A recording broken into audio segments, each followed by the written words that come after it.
Hi, Graham. Oh my gosh, I'm so sorry. I feel like such a dick. I have to cancel. My head is not in a good space right now. I That's no canceled my problem. other podcast and I realized I didn't cancel you and I'm so sorry. It has just been a really hard week. I Um, totally hear you. There's a lot going on right now. I'm so sorry. It's been a lot of conversations and a lot of crying and just a lot. So I'm so sorry. I'm not in the right headspace to do a podcast. No worries at all. I totally hear you. When's like a good time? Do you want me to pick a date like next week or something, or? I just the idea of rescheduling right now is a little overwhelming to me. I'm so sorry. Yeah, no worries. No, your I time. really do. I respect people's time. I never want to like waste anybody's time, and I'm sorry I've wasted yours tonight. No, not at all. I'm just relaxing. So, I am East Coast time, so it's nighttime over here. So it's Oh yeah. just it's the relaxing time. So it's Oh totally good. I'm cool. We could glad. do this. Yeah, well, we could definitely do this whenever you're ready. And I know like we only interacted a few times over email and everything, but if you just want like a different perspective on things, I feel like we kind of have a very similar basis for our podcasts. In terms of like interviewing people, just talking to people, having conversations, getting different perspectives and stuff. And I know we're in a challenging time, obviously, so feel free to reach out. Let me know when you want to reschedule. But if if there's a topic or anything that you're kind of struggling on, you need a different mind on it or a different perspective, feel Oh free to reach out because yeah, that would be cool. That would be super cool actually, because yeah, for sure. I feel torn in so many ways right now. I It's really feel tough. so torn up. I don't feel torn about my convictions. I feel torn up. Like I'm like pulling apart so many pieces of who my or what my identity is. So Right. And people are it's hurt been right now too. So someone like you've got a platform and everything, and obviously you got a voice and you got a place where people can, kind of talk and listen and stuff. Like I can understand the pressure. I actually I'm working on booking a guest of my own who's been leading a lot of the peaceful protests around here, and I feel that pressure even on that aspect because I want to make sure that he has the platform to say anything he wants and get his message across. But obviously, you want to be sensitive to everybody that's listening. And it's a tough time and everything. But I think the one thing that pulls us through is unity, right? Like finding people that want change, want good to come at us, and kind of want to elevate and transcend where we're at right now to a better place. So I definitely feel the pressure and everything, but there's a lot of voices out there right now, and I think it's a good time to kind of like listen to people and just kind of form, like that's where I was. It was like kind of formulating my own opinion. Like obviously I have one, but it's like there's so much pain going on right now. So yeah, I we just got know. to kind of It's been way stick more together and painful make than sure the I ever message. expected. Oh Been yeah, way yeah. more I painful. I feel it. Yeah. There's a lot, and it's hitting everybody's hometowns too. It's like that's one thing that I think is so great about this is that it's going further than it has, at least in my perspective. Like from what I'm seeing, it's hitting my small hometowns that are like 45 minutes away, where the town only consists of 5,000 people, and there's protests even in those small towns and stuff like that. So Wow, I love hearing that. yeah, it's a painful time, but but change is happening as we speak, kind of deal. So I hope some good happens, some good comes out of this. But I can understand your pressure to some extent because obviously my podcast going forward is always like no matter who the person is, there's always current events that come up in the conversation, and you got to make sure that you the right message gets across. Yeah, exactly. No, I'm even hearing you talk. Like, I'm so grateful. I think where I've struggled. Are we following each other on Instagram? I'm so sorry. I always feel embarrassed to like bring up my To Instagram ask to that. anyone Yeah. because I always feel stupid if I'm like saying something someone already saw. But I've been posting a No. lot just in general. Like I've been posting and I haven't had much feedback. It's been crickets. So I, as a, biracial Black woman, feel really like all over the place, Oh yeah. And then to see so many friends who I know love me just be so silent has been really painful. And I'm like, am I saying something wrong here? Am I crazy? Am I the only one that believes that Black Lives Matter? Am I the only one that believes that protests should be happening? Am I the only one that believes we should be talking about this? Because the silence feels like, for some reason, to me, the silence feels like a disagreement. And so I'm trying to dismantle that idea. Yeah, well, I feel you. I apologize. I don't mean to cut you off. But no, you're perfect.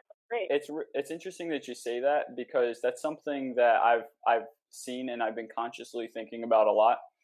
And I guess like the way that I'm looking at that is, I honestly believe, that it's not as much of people disagreeing in silence. It's that they're scared, because they're maybe not, maybe scared isn't the right word, but there's that hesitation, because right now, like, to speak out on things is like a lot of groups of people from different areas, different races, everything, are grouping together and speaking, and that's a beautiful thing. But then there is a lot of people that I see that don't speak, and as I kind of talk to them in depth, because some of them are my friends, some of them are people that I know. It's not necessarily that they don't agree with what's going on right now. It's that they don't. It almost sounds like like wrong to say on their behalf, but like it's that they don't want to promote something that they may have never promoted before, and then be viewed as a hypocrite or stuff like that. And I know that's overall just an insecurity, but that's where people like yourself, people like ourselves with these platforms and stuff like that, kind of give that voice to the voiceless and encourage them to stand up and do something. And like myself personally, this all unfolded extremely fast, right? So like I watched something that went from Black Lives Matter to All Lives Matter, and then it was like, hey, well, yeah, obviously all lives matter, but this isn't about all lives right now. This is about Black lives. And then it became and during all that mix, it became looting and riots and stuff, and then it's giving the protests a bad name, and it's just like such a conflicting time that like there just needs to be more leaders to encourage people to speak out and to be like, hey, we're not doing this to loot, we're not doing this to burn shit down and to hurt innocent people.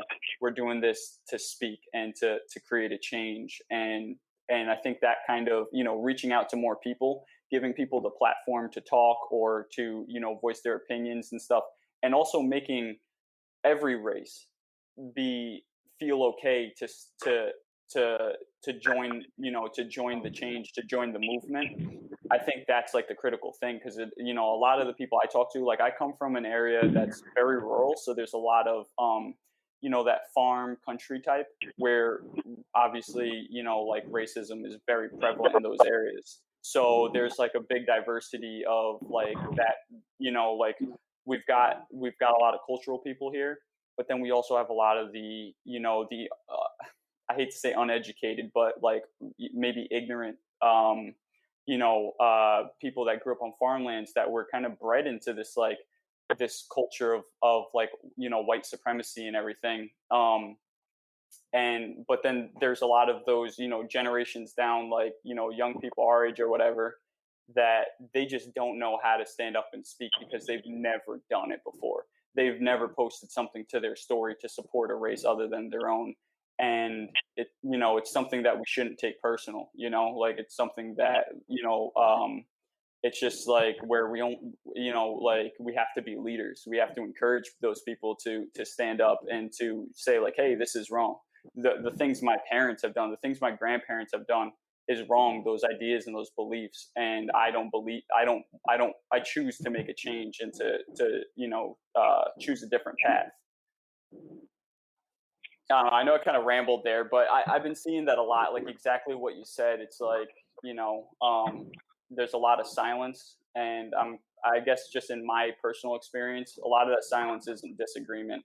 It's just a hesitation to say something, because I think people right now don't know what the right thing to say, even though it's so simple, right? The answer's right in front of us. Black Lives Matter. We need to say enough is enough, end racism, or make a big change so that the culture of ending racism those wheels start turning faster than they've ever turned before. Yeah, wow. I so appreciate that. You're the first person that I've really, well, and it's kind of almost easier because you're a stranger, so it's just nicer. You're like, okay, Yeah. you're from a different part of the country. You have a very different, growing up in more rural areas. I mean, a town of 5,000 people, you're not going to really find that in Southern California Yeah, anywhere for unless sure. it's like unincorporated and, like Coto de Caza, which is a very, very wealthy neighborhood. It's technically its own community, but really it's not, so besides that, you're not going to see that where I live. And I appreciate it's so wonderful because I have been not angry, just disappointed and ashamed of people who have been silent. I've been disappointed, like severely disappointed. And again, to echo what you said, like silence does not mean it just is a loss. It's a loss, and that's okay. And there have been times where I've been silent about other things. Like I'm firmly against, the racism that happened to Asian people after COVID, right? But right. I didn't post about it, and I post a lot. So I post a lot. So if I'm not posting about something, it's because on some level I decided that it wasn't important to mention. Right. And I have to think about that too as someone who's very vocal and very outspoken. I also have a page where I've tried to keep everything, a little bit more lighthearted and thought provoking, and I do avoid conversations of race. Outside of mentioning my own experiences as, within my ethnicity, but like I don't, I typically don't talk about race because I don't want to make people uncomfortable. So I still have things that I need to look at that I'm doing in terms of like, I didn't post stories that I shared of how I supported Asian people in my community to combat the racism that I was hearing about, because I also don't want to sound braggy. I feel like it's better to walk the walk than talk the talk. So right. I'm like, okay, knowing that, if one of my Asian friends was like, you posted, the week that Asian, whatever it was when they were feeling something, and it's like, you were busy posting about, some hot guy or whatever. I'm like, well, I would share with them some stories of, again, how I actively supported Asian people during COVID-19 and how I've been integrated in Asian communities my entire life. But I wouldn't be able to share that with them if they didn't reach out to me and say, like, I'm bothered by your silence. Yeah. And so for all I know, I have Asian friends right now who are sitting at home and have felt that I didn't support them. And that makes me sad because that's not the case. And I don't want to be braggy, so I don't sit here and say the things I've done. I just do them and keep my social media more lighthearted. So it's a check for me, and I appreciate you saying this. Fuck, now we have a podcast. I'm about to publish this. Yeah, it is recording anyway, right? Did you enjoy the hold music, by the way? God, that probably felt inappropriate right now. No, you know what? I was just like, I have not heard this throwback in forever. So yeah, I was vibing. Funny. Oh Yeah, God, no, I like it. I You definitely have an official platform. I don't do it like this. It's my job, like I have a lot of tools and resources and knowledge just from my job. So, just from what I do, I'm in a marketing role at a really big, beautiful company. And so a lot of what I'm doing in my podcast is stuff that I do for my normal job. I'm just doing it on a low budget level. and nice. This time I'm the talent instead of hiring talent. I'm the talent, which is probably why it's not necessarily the best, but thank you. I appreciate you saying that. It's cool. You got fun. the automated responses and everything. I was like, holy shit, this is official. Well, it's more so just because I don't know what's going to become of this podcast, and I don't want it to, I'm not getting paid yet to do this podcast. So I want to be mindful of not putting too much energy into it when I could be putting energy into better things. But at the same time, I think it is very serendipitous that I started a podcast in this climate, and I do have a, not the biggest platform, but I have somewhat of a platform to address things, hopefully with an educated and eloquent tongue, that I can, navigate certain conversations that other people just are really afraid to have and don't know how to have. And your point, like, find the unity within community and strive to be inclusive in all aspects of life, inclusive of good people regardless of their race, creed, religion.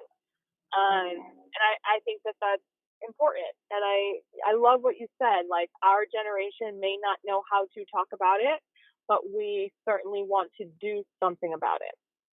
Yeah, absolutely. And I was gonna ask you that. I was gonna say, you don't have to obviously answer this right now. This is something I ask myself a lot too. But like, how do you get the people that are silent, that don't disagree by any means? Because there's a lot of them out there. And I'll be bold enough to say myself, like, I haven't posted as much or been as active as a lot of people that I've seen. But the way that and I'm not making any excuses. Maybe I haven't followed the right pages and stuff, but the way I watched this unfold was extremely fast, and it got violent really fast, and a lot of stuff started happening. And then those things become the narrative, right? Like, the media pushes, there's looting, there's fires, there's people hopping out of their cars. I watched a video today of a guy hop out of his car with a bow and arrow, a white man jumping out with a bow and arrow, pointing it at people, and he was doing it because he was protecting his car, because it was like a violent rally of people just running down, trying to flip cars, jumping on cars, kicking in windows, stuff like that. And the media pushes those kind of things, right? And then so you have people that it's not that they lack confidence, it's that they, the media pushes a certain thing, and then you see this stuff online, and you sit there and you ask yourself, okay, the change is happening, something's happening right now. What do I do? How does me sharing a Black Lives Matter post of any sort on my story, how does that actually make a change? What can I do to make a change? And that's the big question. What can people do? Beyond just posting on their stories and social media, what can they do? Is it more effective to be out there in the streets, involving yourself in peaceful protests? And I guess one conclusion I kind of draw from all of this is leadership. It's, leadership at the end of the day. There needs to be more people that encourage people to speak out. Like, there's a young man, a couple years younger than me. We went to the same high school, and real small town, one of those 5,000 people in a town type of deal, and I've watched him and his pregnant girlfriend just pretty much go locally viral, because they started rallies in all these small towns and everything, and they encouraged that this will be peaceful, and they did it in front of police stations and stuff like that. And there's more answers as we kind of step back and watch it unfold. But that's the thing. People are trying to see where this goes so that they don't involve themselves in the wrong way. And I think it just comes to this sheer hesitation because people are afraid. They're afraid to speak out. They don't know what's right and wrong right now. But the message is clear. Let's end racism. Black Lives Matter. Let's put an end to the corrupt system of the court and authoritative system. We obviously need police.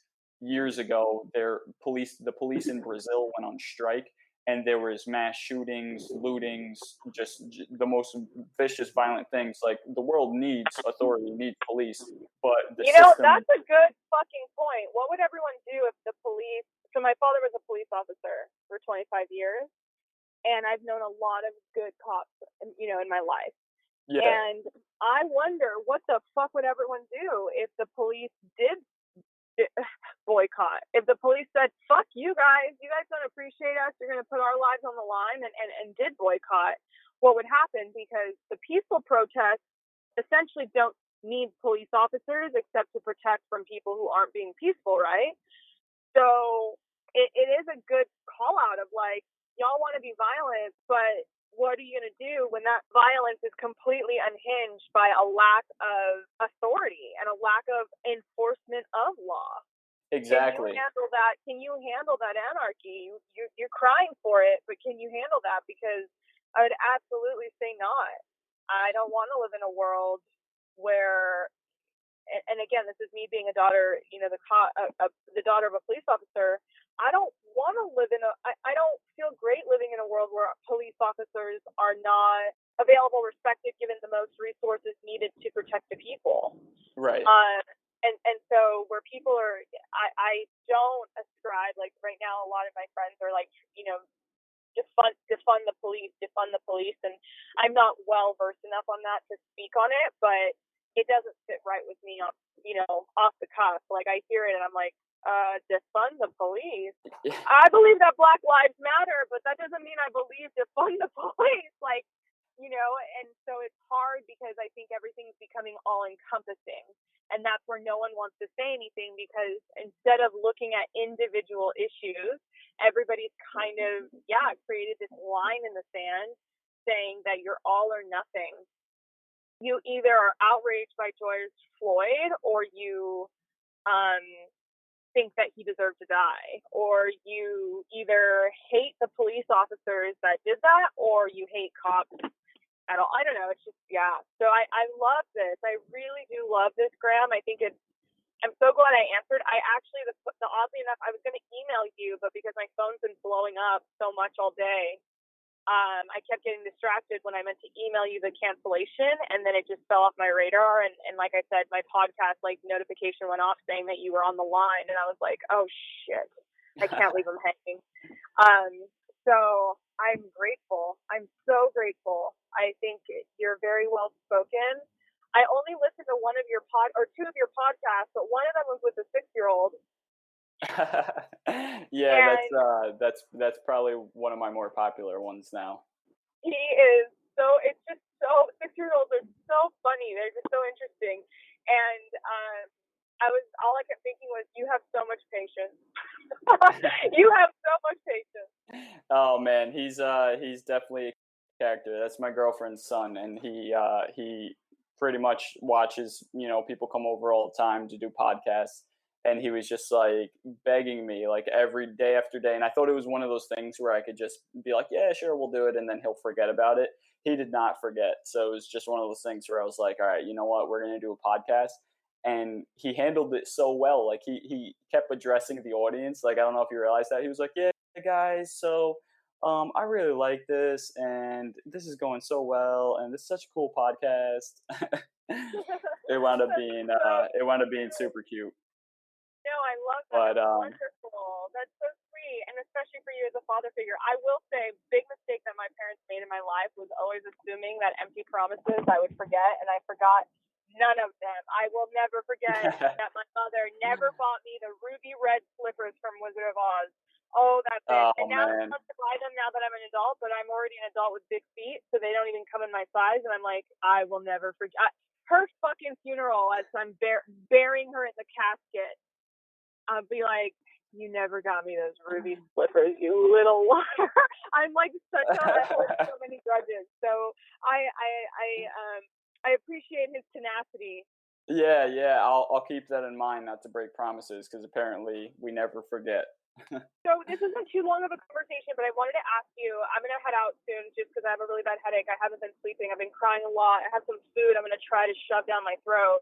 But, and I know it's getting late on your end because it's 10 o'clock, but would you be comfortable if I edit this slightly just for like the noise, whatever quality, but would you be comfortable if I publish our conversation? I'll re-listen to it. Absolutely. But I knew that we weren't intending for it to be a podcast, but since it turned into a conversation, I think there's some nuggets that people can maybe cling on to right now. Yeah, for sure. I'm totally comfortable with that. And one thing I want to say is kind of like, and this isn't my own thought, but I've been seeing a lot of things on social media, as everybody else has. And I follow The Rock. He was one of my like go-to like role model idol figures growing up. And I think he's always done a really good job at kind of keeping his character in line, right? Like just being the hungry, hardworking, outspoken person and everything. And I watched a video of him not that long ago, and he said something that just really resonates with me, right? And he just kept saying like, "Where are you?" Look like addressing like a leader. Some people are saying that was directed towards Donald Trump. I think that was like, yeah, maybe that, but a little bit of everybody, right? Like, where are you? Where are the leaders? And what you said and how this conversation has, transpired from there is, at the end of the day, we have a lot of, a lot of silence, but the silence is breaking and the voice keeps growing. So, just one thing I want to say is that I hope that anybody that does listen to this, I'm going to be talking about it on my podcast as well. But just taking a stand, kind of putting yourself comfortably uncomfortable, and being a leader. Whatever that means to you, just being a leader. We need more of those. We need more leaders. We need more leaders to encourage unity. We need the right message spread. I don't believe everyone should hate cops. I think there should be a reform in how cops do their job and the way things are reported, and that white supremacist, racial conflict that happens there, which is causing all of this, which is the reason why this movement, started in the first place years and years back. But I think the message, the powerful message right now is that we need more leaders. We need more people to speak out and to be leaders, and to just get a little uncomfortable. We're asking people to do things they've never done before, and speak out on something. Especially, there's a lot of young people stepping up to the plate. But I think we all got to come together and start talking. So, anyways, that's my 2 cents of it all. But I'm with you. We need more leaders, and that's what we're missing right now. We need more leaders. So I'm going to. I had a coworker say that to me today, and he said to me, "You're a leader. You need to be doing better. You're a leader and you're a person of color and you need to be doing better." And I was like, all right, that's a rough pill for me to swallow, but I'm going to take it and I'm going to work on it, and I'm going to work on being a leader and creating, to your point, unity. I don't want division. I don't want to divide. I want to unite. But in order for us to unite, we got to find the common ground, right? So people have to come together in the middle. They can't stay. If you stay where you're at, how can you unite with someone else? Physically, right. emotionally, anything. You can't connect with others if you stay where you're at. You have to be mobile and agile and willing to move. And that includes myself. So you're you're great. Oh my gosh. I got so lucky with you. I'm happy that we got a chance to talk. Well, yeah, I'm probably going to publish this. I don't even know if I need to edit it. Well, we'll see. It's only 30 minutes, so I think we might just publish it raw. Oh, I hope I didn't say anything bad. Nah, the thing about your mother got kind of harsh, but no, No, I'm just fun. no. All right. Well, I'll talk to you soon. Honestly, we'll find a way to reschedule. Like I said, I'm really exhausted this week, and most of my podcasts were pretty lighthearted. Well, not lighthearted, but just I'm more lighthearted in my tone typically. Right. So I know that you and I were going to talk about, like bad work environments and toxic work environments, and it just feels hard to have some of those conversations this week. But we'll reschedule for sure. And I look forward, for everyone listening that wants to hear the podcast that I do with Graham eventually. I look forward to talking to you about your mafioso lifestyle that you got to live as a teenager, working with I'm so curious, like, is it the Greek mob? I have this new obsession with the Greek mob. So not that I even know if that's a thing, but I just convinced myself at some point there's a Greek mob in the US and I want to meet them. So I think it's I'm excited to hear your experiences, and looking forward to a brighter future where we can have more lighthearted conversations, and our heads and hearts are not so heavy anymore. Yeah, but I agree a lot with of work to be done before we get there. Yeah. So thank you so much. And just for anyone listening, where can people find you online if they want to follow you and see, and hear your podcast that you're doing with the organizer out in Albany? Where can people find you online? Sure. So, Heavier Than a Gram, at Heavier Than a Gram is my Instagram. I have all the other social medias, but I'm pretty much primarily, using the Instagram and just, putting all of my Instagram content, just forwarding it out to Twitter and Facebook and everything. So at Heavier Than a Gram on Instagram, my Spotify, Apple playlist, or Apple Podcasts, YouTube is all the Heavier Than a Gram podcast. I've made some music as well, and that's just at Heavier Than a Gram is the artist. Heavier Than a Gram everything. So people can find me at the Heavier Than a Gram podcast or Heavier Than a Gram on Instagram. Yes, and you spell your name. Is your name actually spelled Gram, like a gram of like change? the unit of measure. That's another funny story I'll tell you about in the future. Oh, I can't wait. Well, why? Okay, yeah, that's funny. Okay, that's what I wanted to double check. I was like, is that you just changed? You took the H and A out, or no? That's my real name. That's funny. Well, I love that name. I'm excited to hear more about it. I'm excited to hear more about your mafioso lifestyle. And I'm excited that we connected, and this is what social media should be about, man. It should be about people across the country talking and having uncomfortable conversations and saying, okay, there's solidarity. You really warmed my heart telling me that there are people in towns of 5,000 or less having protests. Like, okay, cool. I'm not alone. No, definitely not. This needs to happen. We got to be better. Together right now, and it's moving. Yeah. Well, thank you so much, Graham. I'm going to head out because I just got to my house. So this is perfect timing. Thanks for keeping me company on the ride home. Take care. For sure. Yeah, you as well. Bye-bye. Okay, bye.